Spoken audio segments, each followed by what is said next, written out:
जय हिंद दोस्तों। स्वागत है आपका हमारे YouTube चैनल ज्ञान आरबीएल में। दोस्तों आपको पता है कि हम संविधान के मॉक टेस्ट लेकर के आते हैं टॉप 20 क्वेश्चन का 20 क्वेश्चन दोस्तों, जो किसी न किसी एग्जाम के लिए बहुत ही ज़्यादा महत्वपूर्ण है। जैसा कि आपको पता है कि आपके यूपीएसआई और यूपी ट्रिपल एससी पेड के एग्जाम लगे तो उनके लिए तो आप समझ सकते हैं रामबाण वीडियो होने वाली है। ठीक है, तो इसमें हम टॉप 20 क्वेश्चन देखेंगे और आपको पता हमने 3 वीडियो पहले बना दिया। आज हम चौथी वीडियो शुरू करेंगे और दोस्तों 20 क्वेश्चन देखेंगे, यानी 61 से लेकर के 80 तक दोस्तों। ठीक है, तो चलिए आपके सामने पहला क्वेश्चन आ चुका है दोस्तों कि निम्नलिखित में से किस वाद में उच्चतम न्यायालय ने धारणा प्रस्तुत की कि उद्देशिका संविधान का भाग है। दोस्तों किसके द्वारा बताया गया कि उद्देशिका क्या है, संविधान का भाग है दोस्तों। ठीक है, तो ये क्वेश्चन आपके लिए इंपॉर्टेंट है, समझिएगा। यूनियन ऑफ इंडिया बनाम डॉक्टर कोहली, या फिर बनारसी दास बनाम स्टेट ऑफ यूपी, या फिर बम्बई बनाम यूनियन ऑफ इंडिया दोस्तों, या फिर मलक सिंह बनाम पंजाब राज्य दोस्तों। तो इसमें कौन से भाग द्वारा, किस यूनियनवाद के द्वारा दोस्तों कहा गया कि संविधान का भाग क्या है, प्रस्तावना है दोस्तों। उद्देशिका यानी प्रस्तावना, जिसे हम क्या बोलते हैं, संविधान की आत्मा बोलते हैं दोस्तों। ठीक है, तो किसने कहा था, मुंबई बनाम यूनियन ऑफ इंडिया दोस्तों। एक चीज याद रखेंगे तो हमारा सही ऑप्शन क्या हो जाएगा, मुंबई बनाम यूनियन ऑफ इंडिया दोस्तों। एक चीज और याद रखेंगे कि केशवानंद भारती, ठीक है, आपको पता होगा केशवानंद भारती कभी हाल ही में दोस्तों मृत्यु हुई थी, तो ये भी कहा गया था दोस्तों। ठीक है, तो इसमें भी कहा गया था कि संविधान का क्या है, एक अंग है, क्या प्रस्तावना एक संविधान का अंग है दोस्तों। और ये भी कहा गया था कि संविधान के जो प्रस्तावना है दोस्तों, इसमें हम क्या कर सकते हैं दोस्तों, मतलब कि संशोधन कर सकते हैं। और केवल एक चीज का ध्यान रखना होगा कि ये संविधान के मूल ढांचे में कोई क्षति ना पहुंचाए दोस्तों। ठीक है, और सबसे बड़ी दोस्तों बेंच थी, ज्यूरी की बेंच थी दोस्तों, 13 जज थे दोस्तों इसमें, और 68 दिन सुनवाई चली थी दोस्तों। ठीक है जी, तो चीफ ऑफ जस्टिस दोस्तों कौन थे, सीकरी थे। ठीक, तो ये चीज आपको पता होना चाहिए। तो कौन कौन से, केशवानंद भारती भी ने बोला था कि संविधान का भाग है दोस्तों। और एक चीज बता दें कि आपसे क्वेश्चन पूछा सकता है कि किस वाद में उच्चतम न्यायालय ने कहा था कि उद्देशिका यानी प्रस्तावना संविधान का भाग नहीं है। तो याद रखना, बेरूबारी यूनियनवाद, क्या बेरूबारी यूनियनवाद ने कहा था भैया कि संविधान का भाग नहीं है प्रस्तावना, जो कि 1960 में हुआ था। तो कई सारे क्वेश्चन आप क्लियर हो गए होंगे। ठीक है, चलिए अगला क्वेश्चन क्या है, 62 नंबर कि निम्नलिखित में से कौन सा राज्य का सबसे महत्वपूर्ण तत्व है दोस्तों। देखिए एक चीज क्वेश्चन आपसे पूछा जाएगा कि कितने तत्व मिलकर के एक राज्य का निर्माण करते हैं, तो 4 तत्व होंगे। कौन कौन सी, जनसंख्या, भूभाग, सरकार और संप्रभुता दोस्तों। संप्रभुता क्या होता है, तो देखिए इसमें सबसे महत्वपूर्ण भाग अगर हम बात करें दोस्तों, संप्रभुता हो जाएगा। ठीक है, देखिए संप्रभुता होता क्या है कि दोस्तों किसी भी आंतरिक और बाह्य मामले को खुद देखना, समझिएगा। जैसे मान लिया कि दोस्तों भारत है, ठीक है, ये भारत है और ये क्या है, मतलब कि ये पाकिस्तान है। ठीक है, अब देखिए, अब समझिएगा, अब जैसे भारत ने क्या किया दोस्तों कि भारत ने अपने कश्मीर में क्या किया, सीएए का मामला उठाया। ठीक है, सीएए समाप्त कर दिया। ठीक है, सीएए समाप्त कर दिया। आपने देखा होगा कि बहुत से देश इस पर दबाव डाले थे भारत पे, भैया आप सीएए जो है वो मत लगाइए, ना लगाइए। ठीक है, मगर भारत क्या है, संप्रभुता देश है, उसने बोला भैया हम संप्रभुता, हम किसी दबाव में नहीं आते हैं, हम अपने आंतरिक और बाह्य मामले हम खुद निपटा सकते हैं। ठीक, क्योंकि हम क्या हैं, संप्रभुता देश है, संप्रभु देश है दोस्तों। इसका मतलब क्या होता है दोस्तों कि जैसे हम लोग क्या है दोस्तों, अभी संप्रभु नहीं है। ठीक है, क्यों नहीं है, क्योंकि आपको पता है कि कोई चीज हमने निर्णय ले लिया और पापा पता लग गया, भैया थप्पड़ पड़ गया ना। तो मतलब क्या है, जब तक हम अपने निर्णय खुद ना ले ले दोस्तों आंतरिक और बाह्य मामले में, तो हम संप्रभुता नहीं होते। जैसे अभी क्या है दोस्तों, हम लोग पिताजी के दबाव में हैं, अब कभी हम लोग क्या होंगे, स्वतंत्र होंगे दोस्तों, फिर हम लोग जब निर्णय लेना चाह जाएंगे दोस्तों कि हम पे किसी दबाव नहीं होता। वैसे दोस्तों आपको पता है कि पत्नियों का दबाव होता सब पे। ठीक है, तो वो चीज समझिएगा, हम लोग कभी संप्रभु नहीं हो सकते। ठीक है, तो समझिएगा संप्रभु मतलब क्या होता है, जो अपने आंतरिक और बाह्य निर्णय स्वयं ले सके, वही क्या होता है, संप्रभु होता है। जैसे भारत है दोस्तों, कोई भी निर्णय हो, भैया हमें जो चीज खरीदना है हम जिससे मर्जी उससे खरीदेंगे। जैसे हमें मिसाइल अमेरिका ऑफर करा था, हमने ठुकरा दिया, हमने कहा नहीं हम S-400 लेंगे, तो भैया हमने लिया, हम किसी दबाव में काम नहीं करेंगे, वही संप्रभुता होता है। ठीक है, चलिए अगला क्वेश्चन आपके लिए मोस्ट इंपॉर्टेंट क्वेश्चन क्या है दोस्तों कि भारतीय संविधान में किस प्रकार की शासन प्रणाली की व्यवस्था की गई दोस्तों। अब देखिए इंपॉर्टेंट क्वेश्चन है, किस प्रकार की शासन प्रणाली है दोस्तों, लोकतंत्रात्मक है, अध्यक्षात्मक है, संसदात्मक है, या फिर इनमें कोई नहीं। दोस्तों आप देखेंगे तो लोकतंत्र बता देंगे, नहीं दोस्तों, अगर हम संसद प्रणाली की बात करते हैं, शासन प्रणाली की बात करते हैं, कैसी, संसदात्मक है दोस्तों, है ना। संसद के हमारे यहाँ 3 अंग हैं, कौन है, लोकसभा, राज्यसभा और राष्ट्रपति मेरे दोस्तों। ठीक है, तो समझ गए होंगे, बिल्कुल अच्छे। चलिए अगला क्वेश्चन है आपके लिए मोस्ट इंपॉर्टेंट कि कल्याणकारी राज्य का उद्देश्य है दोस्तों, किस प्रकार का उद्देश्य का होता है, कल्याणकारी राज्य का उद्देश्य कहलाएगा। पहला है अधिकतम संख्या या अधिकतम कल्याण सुनिश्चित करना, दूसरा है कमजोर वर्गों के कल्याण का प्रबंध करना, तीसरा है सभी नागरिकों की स्वास्थ्य सेवाएं प्रदान करना दोस्तों, या फिर उपरोक्त में से कोई नहीं दोस्तों। तो आपको बता दें कल्याणकारी राज्य की स्थापना का मतलब क्या होता है दोस्तों, कि कमजोर वर्गों के कल्याण का प्रबंध करना। दोस्तों देखिए आपको पता है कि कल्याणकारी राज्य की स्थापना कौन करता है, देखो क्वेश्चन आएगा कल्याणकारी राज्य की स्थापना कौन करता है, तो आप बता देना राज्य के नीति निर्देशक तत्व। कौन दोस्तों, राज्य के नीति निर्देशक तत्व क्या करते हैं, कल्याणकारी राज्य की स्थापना करते हैं दोस्तों। और आपको बता दें कि जो नीति निर्देशक तत्व है दोस्तों ये कहां से लिए गए, तो आयरलैंड से लिए गए हैं। 36 से 51 तक है दोस्तों, अनुच्छेद 36 से लेकर 51 तक है। और भाग कौन सा है दोस्तों, आर्टिकल कौन सा है, तो आप बता देना 4 है, ठीक है। और दोस्तों इन पे आप दबाव नहीं डाल सकते, इनके लिए आप सुप्रीम कोर्ट नहीं जा सकते दोस्तों। जिस प्रकार से हम मौलिक अधिकार के लिए सुप्रीम कोर्ट जा सकते हैं दोस्तों, कि लागू नहीं किया गया, आप इसके लिए सुप्रीम कोर्ट नहीं जा सकते, ठीक है। और इन्हें सरकार के ऊपर दोस्तों, वो चाहे तो इन्हें लागू करे, चाहे तो ना लागू करे, ठीक दोस्तों। तो ये चीज समझिएगा। इसका क्या होता है दोस्तों, देखिए जो कल्याणकारी राज्य होते हैं वो क्या करते हैं, कमजोर वर्गों को उठाना चाहते हैं, जिससे कि दोनों के बीच में बैलेंस बना रहे दोस्तों, ठीक है। चलिए अगला क्वेश्चन समझ गए होंगे, भारत में राजनीतिक सत्ता का प्रमुख स्रोत क्या होता है। देखिए भारत में जो राजनीतिक सत्ता है दोस्तों, उसका प्रमुख स्रोत कौन सा होता है दोस्तों, जनता, संविधान, संसद या राष्ट्रपति। दोस्तों आपको पता होगा बिल्कुल अच्छे से कि भारत में क्या है दोस्तों, जनता का प्रभुत्व है दोस्तों। आपको पता भारत कैसा देश दोस्तों, लोकतांत्रिक ना, आपको पता है क्या है दोस्तों, लोकतांत्रिक है दोस्तों। यहां पर जनता का शासन, देखिए जनता द्वारा, जनता का शासन, जनता के लिए शासन ना, यही क्या है, लोकतंत्र दोस्तों। ये दोस्तों अब्राहम लिंकन ने एक स्टेटमेंट अपनी दी थी, ठीक है, डेमोक्रेसी के लिए। चलिए अगला क्वेश्चन देखते हैं कि नए राज्य के गठन की शक्ति निहित है दोस्तों, नए राज्य के गठन की शक्ति निहित है दोस्तों, किस पे निहित है, संसद में, या फिर राष्ट्रपति पे, या फिर दोस्तों मंत्रिमंडल पे, या फिर दोस्तों राज्य के पुनर्गठन आयोग से दोस्तों। तो देखिए अगर कोई नया राज्य बनाया था, कोई नया राज्य गठन किया था दोस्तों, किस पे कौन बना सकता दोस्तों, तो आपको बता दें संसद कर सकता। देखिए इसमें राष्ट्रपति की मंजूरी ली जाती है, मतलब वो कोई ऐसा मतलब कोई जबरदस्ती नहीं है, ठीक है, वो संसद बना देगी, कोई दिक्कत नहीं, भैया राष्ट्रपति बता देगी भैया हम बना दिया, ठीक है। तो वो चीजें समझिएगा। तो मेन कौन होता, संसद होता दोस्तों। आपको पता है कि आर्टिकल 1 से लेकर के 4 तक, ठीक है, इन्हीं के बीच में दोस्तों नए राज्यों का गठन होता है दोस्तों, ठीक है, राज्य और उसका संघ क्षेत्र ना। चलिए अगला क्वेश्चन है, एक नया राज्य बनाने में संवैधानिक संशोधन के लिए कैसा बहुमत चाहिए। दोस्तों मान लिया कोई नया राज्य बनाना है, किसी राज्य को काट के, मान लिया जैसे हमने उत्तर प्रदेश को दोस्तों 2000 में काट के उत्तराखंड बना दे, यूपी को काट के यूके बना दे दोस्तों, तो हमें क्या बहुमत चाहिए, साधारण बहुमत, 2/3 बहुमत, 3/4 बहुमत, या आधे से अधिक, आधे से एक अधिक दोस्तों। तो आपको बता दें ये साधारण बहुमत होता है। इसके लिए दोस्तों आर्टिकल 368 में कोई संशोधन नहीं करना पड़ेगा। आर्टिकल देखिए संशोधन किससे होता है, 368 के तहत, इसमें कोई संशोधन नहीं करना पड़ता दोस्तों, ये साधारण रूप से हो जाता है दोस्तों संसद द्वारा, ठीक। तो आपका क्या हो जाएगा, ए नंबर बिल्कुल राइट होगा, कोई भी हमें मेजोरिटी नहीं चाहिए दोस्तों, ठीक है। चलिए असाधारण बहुमत द्वारा। चलिए अगला है कि सिक्किम भारत का एक राज्य बनाएगा दोस्तों, कब बनाएगा था। अब देखिए आपको पता है कि सिक्किम पहले ये पूरा राज्य नहीं था दोस्तों, इसे ये दोस्तों पहले क्या हुआ दोस्तों, ये बाहर एक अलग राज्य हुआ करता था, एक अलग देश हुआ करता था दोस्तों। इसे लगा कि हम भारत में मिल जाएं, ठीक है, इसको हम लोगों ने ऑफर किया दोस्तों, और ये दोस्तों ये क्या हुआ, हमारे भारत के साथ मिल गया दोस्तों। और भारत के साथ पहले देखिए ऐसे नहीं मिल गया, पहले इसने कहा कि भैया हम आपके साथ सह राज्य की तरह रहेंगे, क्या एकदम जैसे सहयोगी होते, जैसे मित्र होते दोस्तों, उस तरह रह के देखेंगे, अगर हमें अच्छा लगेगा तो हम आपके भारत में मिलेंगे, ठीक है। तो दोस्तों आपको बता दें पहले सह राज्य का दर्जा के रूप में मिला, देखिए किस संशोधन द्वारा मिला, तो आपको बता दें 35, देखिए मिला तो दोस्तों बना राज्य पूर्णतः राज्य का बना 36वें संशोधन द्वारा, मगर दोस्तों 35वें संविधान संशोधन द्वारा इसे सह राज्य का दर्जा दिया गया। आप देखिए 36वां है नहीं तो हम यही कह देंगे क्या, 35वें द्वारा सह राज्य का दर्जा दिया गया, मतलब 7 का राज्य माना गया। फिर उसके बाद दोस्तों 36वां संविधान संशोधन किया गया और इसे अपना एक राज्य बना लिया गया। आप देखिए सही से मिलजुल के हम लोग रह रहे हैं। अब दोस्तों आपको कमेंट करना कि सिक्किम की राजधानी क्या है, वहां के प्रधानमंत्री कौन है, कमेंट बॉक्स में कौन के जरूर बताइएगा। चलिए अगला क्वेश्चन देखते हैं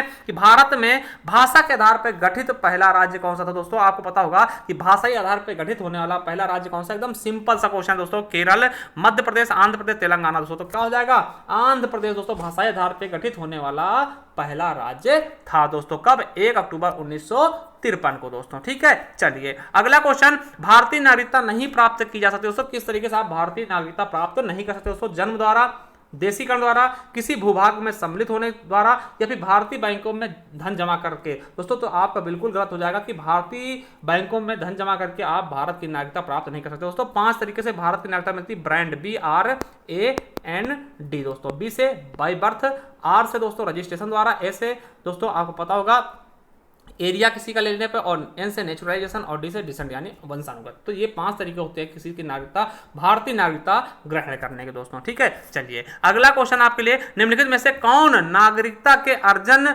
हेतु शर्तों को नियत करने में सक्षम दोस्तों, मतलब नागरिकता के लिए कौन कानून बना सकता है दोस्तों? चुनाव आयोग तो बिल्कुल नहीं दोस्तों, राष्ट्रपति। देखिए राष्ट्रपति से कोई मतलब नहीं नागरिकता से दोस्तों, जो देखेगा क्या देखेगा? संसद देखेगा दोस्तों। ठीक है, संसद दोस्तों आपको पता होगा कि नागरिकता अधिनियम आया था दोस्तों। ठीक है, उस पर कौन काम करता? संसद द्वारा। दो भी चाहेगा दोस्तों संसद, वो कानून बना देगा नागरिकता के लिए भैया। ठीक है, तो संसद देखिए सीईए किसके द्वारा? संसद द्वारा। ठीक है, चलिए अगला क्वेश्चन है कि निम्नलिखित में से किसको संविधान द्वारा मौलिक अधिकारों को लागू करने की शक्ति दी गई दोस्तों? अब देखिए कौन दोस्तों संविधान द्वारा दोस्तों, किसको संविधान द्वारा एक अधिकार प्राप्त है कि आप मौलिक अधिकारों को जबरदस्ती लागू कर सकते दोस्तों? भारत के सभी न्यायालयों को, या संसद को दोस्तों, या राष्ट्रपति के, या सर्वोच्च न्यायालय व उच्च न्यायालय? दोस्तों आपको बताते हैं किसको?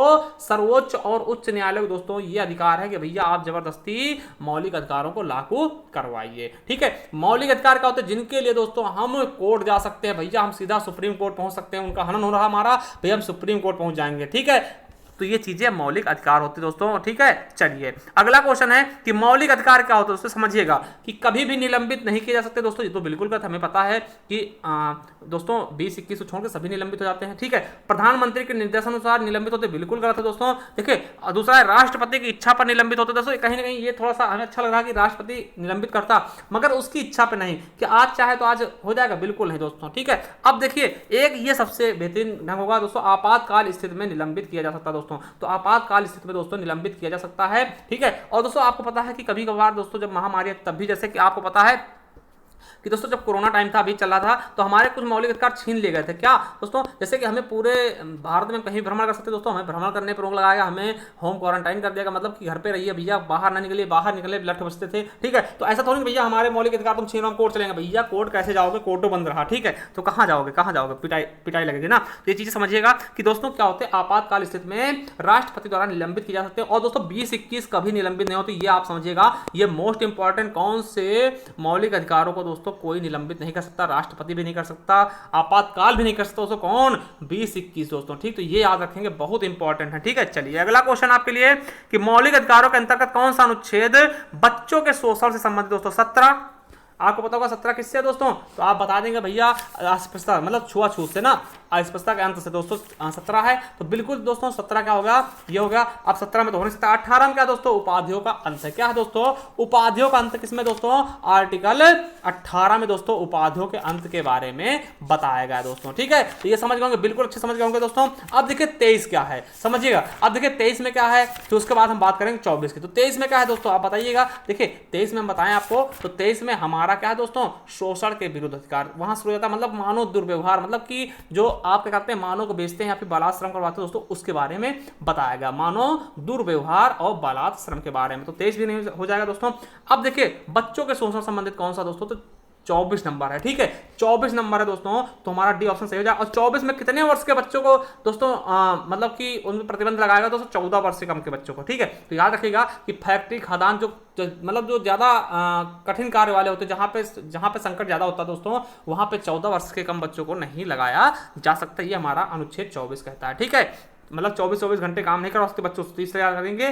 24 में क्या है, 24 घंटे आप बच्चों से काम नहीं करा सकते, मतलब इस तरह से याद कर लेना कि आर्टिकल 24 का कहता है कि बच्चों से संबंधित है, कि उनके मजदूरी आप नहीं करवा सकते दोस्तों, और 14 साल से कम का है। ठीक है, चलिए अगला 75 नंबर की अनुच्छेद प्रेस की स्वतंत्रता से संबंधित दोस्तों, अनुच्छेद 19, 20 या फिर 22 या फिर 21 दोस्तों। ठीक है, अब देखिए अनुच्छेद 19 दोस्तों, आपको पता है वाक एवं अभिव्यक्ति स्वतंत्रता दोस्तों, इसी के द्वारा, इसी में दोस्तों क्या है, प्रेस स्वतंत्रता है दोस्तों। एक चीज और याद रखेंगे, अगर क्वेश्चन है तिरंगा फहराने का अधिकार किसके द्वारा है, तिरंगा फहराने का दोस्तों, तो यही आर्टिकल 19 ही देता है दोस्तों। ठीक है, तो ये चीज देखिए, कुछ चीजें होती है जो हमको बिल्कुल अच्छे से याद रखनी होती हैं कि भैया हमें पता हो कि हमारे अधिकार क्या हैं, हमें क्या क्या मिला है दोस्तों, तो वो चीजें आप समझिएगा। तो भैया 20 क्या है, 19 पे क्या है दोस्तों, ये आपका बिल्कुल अच्छे से समझिएगा, इसमें आपको प्रेस स्वतंत्रता दोस्तों। अब देखिए अनुच्छेद 20 क्या है दोस्तों, अपराधों से दोष सिद्धि का अधिकार। ठीक है, और देखिए अनुच्छेद 20 जो अपराधों से दोष सिद्धि का अधिकार है, और दोस्तों अनुच्छेद 20-21 समझिएगा, 20-21 पहले समझ लीजिएगा। इनको दोस्तों राष्ट्रपति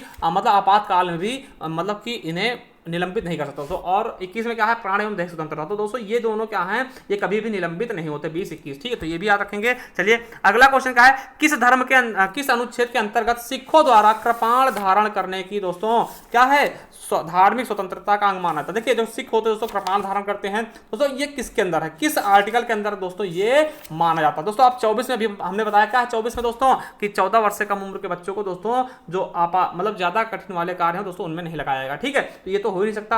अब देखिए अनुच्छेद 25, अब समझिएगा इसका सही आंसर अगर हम आपको बताना चाहें दोस्तों अनुच्छेद 25 हो जाएगा। जैसे आप समझिए कृपाण धारण करना सिख का, तो ये तो पूछा था क्वेश्चन, तो याद रखेंगे अनुच्छेद 25 छोड़ देता दोस्तों। जैसे कि हिंदू लोग क्या करते हैं दोस्तों, कोई लॉकेट पहन लिया या फिर कलावा बांध लिया, पूछे कलावा हिंदू द्वारा कलावा बांधना, तिलक लगाना दोस्तों, ठीक है, और मुस्लिम द्वारा दाढ़ी रखाना या फिर टोपी लगाना, ठीक है, कोई चिन्ह धारण करना, जैसे ईसाई होते दोस्तों वो ये क्रॉस का चिन्ह धारण करते हैं, तो ये किसके द्वारा दोस्तों अधिकार प्राप्त है में, तो दोस्तों अनुच्छेद 25 के द्वारा, क्या अनुच्छेद 25 द्वारा। देखिए एक चीज समझिएगा। और दोस्तों आज 26 की बात कर लें तो 26 में क्या होता है, कहेंगे ना कि जो हम लोग जैसे कि ईसाई लोग प्रे करते हैं, ठीक है, या फिर हिंदू लोग दोस्तों पूजा करते हैं, मुस्लिम भाई क्या करते हैं नमाज अदा करते हैं दोस्तों, तो ये सब स्वतंत्रता किससे प्राप्त है, किस आर्टिकल तहत, तो वो 26 हो जाएगा। 25 में क्या है, कोई चीज हम धारण कर सकते हैं, जैसे सिख लोग क्या कृपाण धारण करते हैं दोस्तों, उसी प्रकार 26 में क्या दोस्तों हम पूजा अर्चना कर सकते हैं दोस्तों, नमाज पूजा आरती या फिर प्रे, है ना, जो भी दोस्तों हैं वो चीजें आप कर सकते हो। 26 के अंतर्गत आपको ये छूट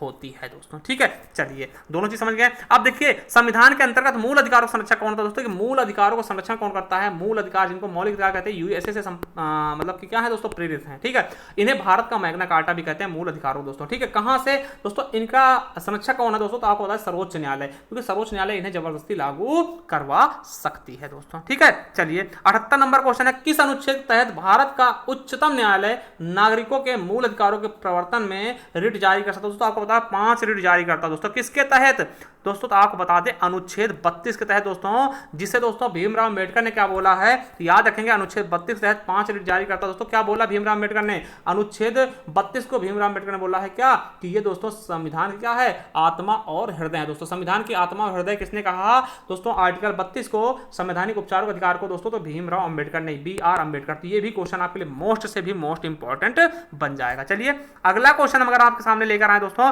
देखिए 226 दोस्तों उच्च न्यायालय देता है, ठीक, उच्च न्यायालय रिट जारी करेगा 226 से दोस्तों, ठीक है। चलिए किसके द्वारा संपत्ति के मूल अधिकार का लोप किया गया दोस्तों, किस संशोधन द्वारा संपत्ति के अधिकार को मूल अधिकार दोस्तों कहां से कर दिया गया, कानूनी अधिकार में दोस्तों डाल दिया गया। किसके द्वारा दोस्तों, 42वें संविधान संशोधन द्वारा दोस्तों संपत्ति के जो अधिकार था उसे हटा दिया गया। तो याद रखेंगे जो संपत्ति का अधिकार था दोस्तों हमारा क्या मौलिक अधिकार था, हमसे कोई छीन नहीं सकता था, इसीलिए दोस्तों इसको संशोधन करके इसे दोस्तों 300A में डाल दिएगा, 300A में दोस्तों कानूनी अधिकार में डाल दिएगा। भैया अब संपत्ति हमसे सरकार ले सकती है, ठीक है।